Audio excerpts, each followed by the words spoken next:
지난 화에서 2월과 차입을 통해 부족한 배출권을 충당할 수 있다고 언급했었는데요.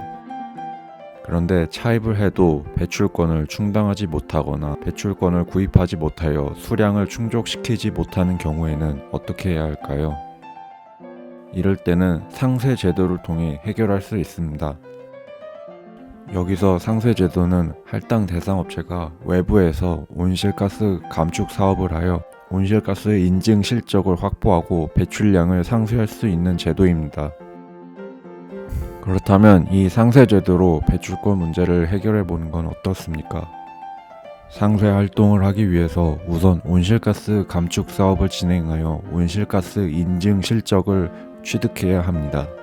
온실가스 감축 사업을 하는 유형은 크게 두 가지입니다. 하나는 국내 외부 사업, 하나는 해외 CDM 사업입니다. 이 부분을 자세히 살펴보겠습니다. 여기서 국내 외부 사업은 KOC라는 이름의 온실가스 인증 실적을 확보할 수 있습니다. 해외 외부 사업에 해당하는 CDM은 CER이란 이름의 온실가스 인증 실적을 확보할 수 있습니다. 한편 이 CDM은 교토의정서의 기한이 끝나면서 CDM 체제는 SDM 체제로 변경될 가능성이 있습니다. 이렇게 국내 외부 사업과 해외 CDM 사업 이 두 가지 사업을 대략적으로 살펴보았습니다. 그럼 이 각각의 외부 사업은 내부적으로 어떻게 구분되는지 알아볼 필요가 있습니다. 국내 외부 사업의 경우 사업 규모에 따라 세 가지로 나뉩니다. 일반 감축 사업, 소규모 감축 사업, 극소규모 감축 사업으로 분류됩니다. 감축량의 규모가 작을수록 사업 계획서, 모니터링 보고서 양식이 간소화된 것이 특징입니다. 규모 다음으로 사업의 특징에 따라서 분류됩니다. 한 개의 사업이 시행되고 있는 단일 감축 사업, 여러 개의 사업이 묶여 시행되고 있는 묶음 감축 사업, 마지막으로 사업 목적에 따라 중장기적으로 시행되는 프로그램 감축 사업이 있습니다. 지금까지 외부 사업과 CDM 사업의 분류를 살펴보았습니다.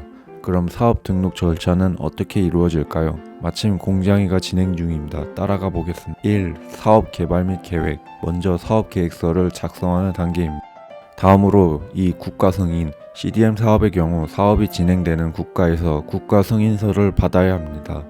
이 단계는 국내 외부 사업의 경우 해당하지 않습니다.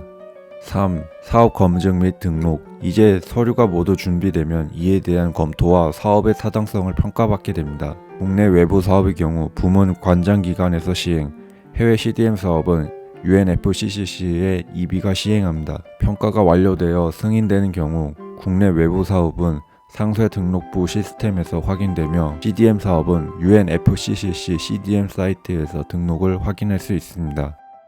4. 모니터링. 사업이 등록되면 이제 탄소 배출권을 발행받기 위해 모니터링을 거쳐야 합니다. 이 과정은 사업 기간 동안 계획서대로 운영되는지 파악하고 관련 데이터를 수집하는 것을 말합니다. 이렇게 수집된 데이터를 통해 모니터링 보고서를 작성하게 됩니다. 5. 검증 및 인증. 모니터링 보고서가 작성되면 이를 검증하는 절차가 진행되는데요. 모든 검증 절차가 완료되면 최종적으로 부문별 관장기관 혹은 집행위원회에 제출됩니다. 6. 배출권 발행. 이런 복잡한 과정을 거치면 온실가스 인증 실적을 받아볼 수 있습니다.